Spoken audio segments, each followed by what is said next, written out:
नमस्कार दोस्तों, जय माता दी। या देवी सर्वभूतेषु माँ कालरात्रिरूपेण संस्थिता नमस्तस्यै नमस्तस्यै नमस्तस्यै नमो नमः।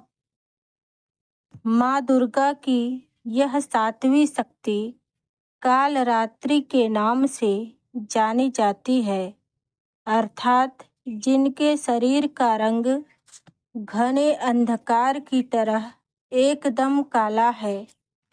नाम से ही जाहिर है कि इनका रूप भयानक है। सिर के बाल बिखरे हुए हैं और गले में विद्युत की तरह चमकने वाली माला है।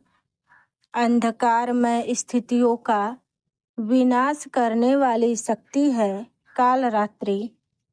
काल से भी रक्षा करने वाली यह शक्ति है। इस देवी के 3 नेत्र हैं। ये तीनों ही नेत्र ब्रह्मांड के समान गोल हैं। इनकी सांसों से अग्नि निकलती रहती है। ये गदर्भ की सवारी करती हैं। ऊपर उठे हुए दाहिने हाथ की वर मुद्रा भक्तों को वर देती है। दाहिनी ही तरफ के नीचे वाली हाथ अभय मुद्रा में है, यानी भक्तों हमेशा निडर और निर्भय रहो।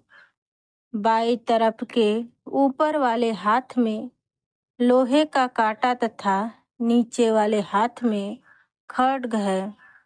इनका रूप भले ही भयंकर हो, लेकिन ये सदैव शुभ फल देने वाली माँ है, इसलिए ये शुभंकरी कहलाई, अर्थात इनसे भक्तों को किसी भी प्रकार से भयभीत या आतंकित होने की कतई आवश्यकता नहीं है। इनके दर्शन मात्र से ही भक्त पुण्य का भागी बनता है। माँ कालरात्रि की उपासना करने से ब्रह्मांड की सारी सिद्धियों के दरवाजे खुलने लगते हैं और तमाम आसुरी शक्तियाँ इनके नाम के उच्चारण से ही भयभीत होकर दूर भागने लगती हैं। इसलिए दानव, दैत्य, राक्षस और भूत प्रेत इनके स्मरण मात्र से ही भाग जाते हैं। ये ग्रह बाधाओं को भी दूर करती है और अग्नि, जल, जंतु, शत्रु और रात्रि के भय दूर हो जाते हैं।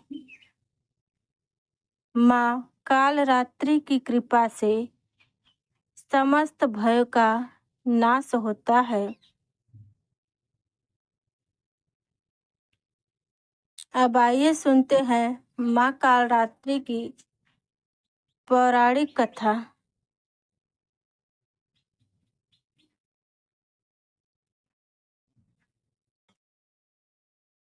रक्तबीज ने अपने कठोर तप से शिव जी को प्रसन्न कर उनसे वरदान प्राप्त किया था कि जहाँ जहाँ उसके रक्त की बूंदें गिरेंगी, उससे उसी की तरह एक नया रक्त बीज पैदा हो जाएगा। इसलिए युद्ध में जब भी देवता उस पर प्रहार करते, उसके रक्त की बूंद से नए रक्त बीज दैत्य का जन्म हो जाता। इसलिए सभी देवी देवता मिलकर भी उसका अंत नहीं कर सके और धीरे धीरे रक्त बीज का दुराचार बढ़ने लगा। महर्षि कश्यप और दिति के गर्भ से रक्त बीज उत्पन्न हुआ था। कहा जाता है कि पूर्व जन्म में रक्त बीज असुर सम्राट रंभ था। एक बार सम्राट रंभ तपस्या में लीन था, तभी इंद्र ने उसे छल पूर्वक मार दिया। इस तरह से रक्त बीज के रूप में ही सम्राट रंभ का पुनर्जन्म हुआ।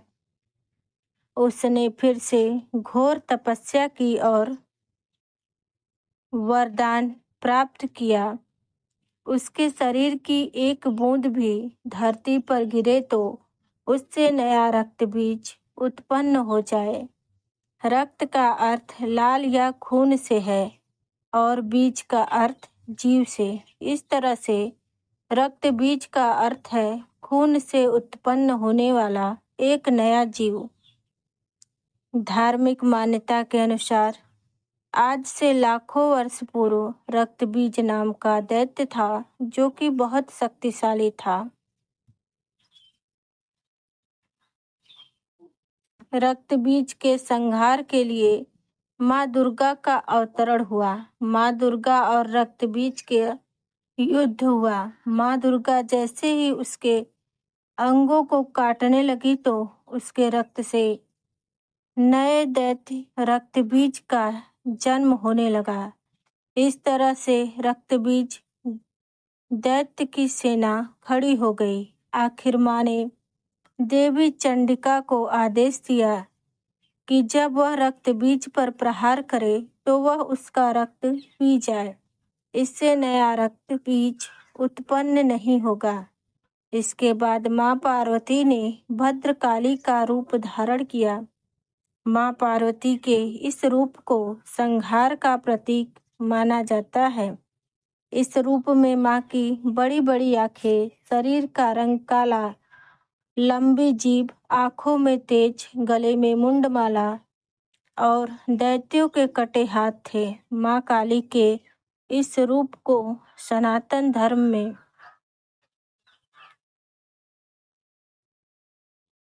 अन्य सभी देवी देवताओं में विकराल माना जाता है।